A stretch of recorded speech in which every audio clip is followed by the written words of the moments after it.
Great choice. Here is chapter 1 of Adama's Cry. Fully expanded, immersive, and emotionally grounded. Chapter 1. The day the sky went quiet. The day Adama's world ended, the sky was a soft shade of blue, so deceptively calm that it almost felt like a lie. She was sitting on the wooden bench outside their two-room bungalow in Sukka, swinging her legs and humming a folk tune her mother always sang while plaiting her hair.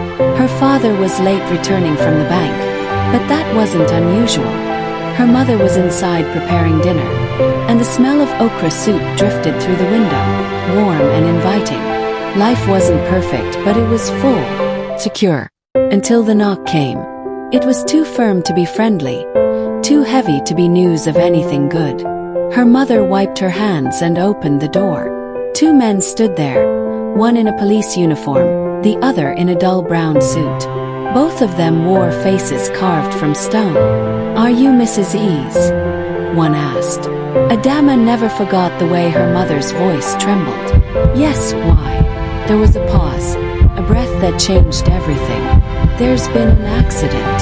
Your husband and your daughter." "Daughter?" her mother echoed, confused. "From his first marriage."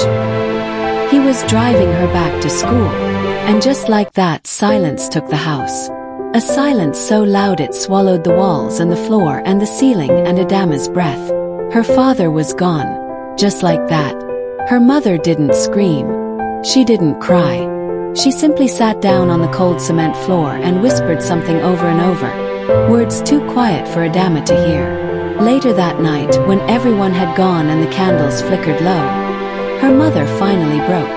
She held Adama close, rocking her like a baby, her tears soaking Adama's hair. "Promise me, Adama," she whispered. "No matter what happens, no matter where you go, don't forget who you are." Adama nodded. She didn't understand what it meant, but she would try. 2 months later, her mother fell sick. The doctors said it was her heart, or maybe it was the grief. Maybe it just stopped working from carrying too much pain. She died in her sleep with Adama beside her, fingers still curled around her daughter's. At the funeral, voices swirled like flies. Who will take her now? She has no siblings. There's one aunt in Enugu, Ngozi, I think. Adama was too numb to care, too broken to protest when they handed her over like an abandoned gift. That was the beginning of... The decision came quietly.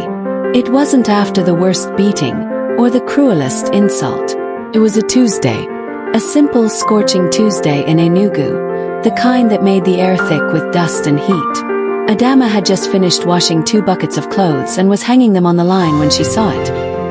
Her old school shoes, still clean, still waiting on the top shelf of the storeroom, untouched since the day she arrived. Auntie Ngozi had promised she would go back to school. After some time, she said. When things settle. But some time had stretched into months, and school had become a dream packed away like those shoes. As she reached for them, Ngozi walked in. "Who told you to touch anything in this room?" I thought. Before she could finish, her aunt struck her on the shoulder with the back of her hand, hard enough to send her stumbling. The shoes fell to the ground with a dull thud. "You thought. Do you feed yourself with thinking? Do you know how much those shoes cost?" Adama stared at them. Then she looked up at her aunt, her chest rising and falling with something she had never shown her before. Fire. That night, after the house was quiet and the generator had sputtered to silence, Adama lay on her mat in the dark. She listened to the creak of the ceiling fan overhead, the occasional bark of a dog outside, and the slow, steady beat of her own heart. She got up. She moved with the silence of someone who had done this in her mind 100 times. She wore her cleanest clothes, folded her mother's diary into her wrapper, and placed the worn photograph of her parents in the pocket closest to her skin. Then she slipped on the shoes, the ones she had earned in another life, the ones that still fit. They pinched a little now, but she didn't mind. At the kitchen door, she hesitated. Her hands trembled. Where would she go? Who would take her in? The streets of Enugu were not kind to girls like her, but she knew staying would mean disappearing, slowly, quietly, until nothing nothing of her was left. So she stepped out into the night. The streets were still, save for the occasional Okada passing in the distance. She kept to the shadows, moving fast, her heart pounding with every step. She walked for nearly an hour with no real destination. Just away. It was at the junction near the church that her legs gave way. She hadn't eaten all day. Her stomach ached, and her head throbbed with exhaustion. She leaned against the fence of St. Raphael's and slid down to the ground. That was when the voice came. "My dear, are you okay?" Adama blinked up at the figure. An older woman in a long gown and headscarf, holding a Bible and a plastic bag of bread. She tried to speak, but the lump in her throat was too thick. "You're not safe out here," the woman said softly. "Come inside. There's a room in the parish house. You can sleep there tonight." Adama didn't trust easily, but something in the woman's eyes, steady, kind, knowing, felt like safety. Her name was Sister Chinyere. That night, for the first time in months, Adama slept on a real bed.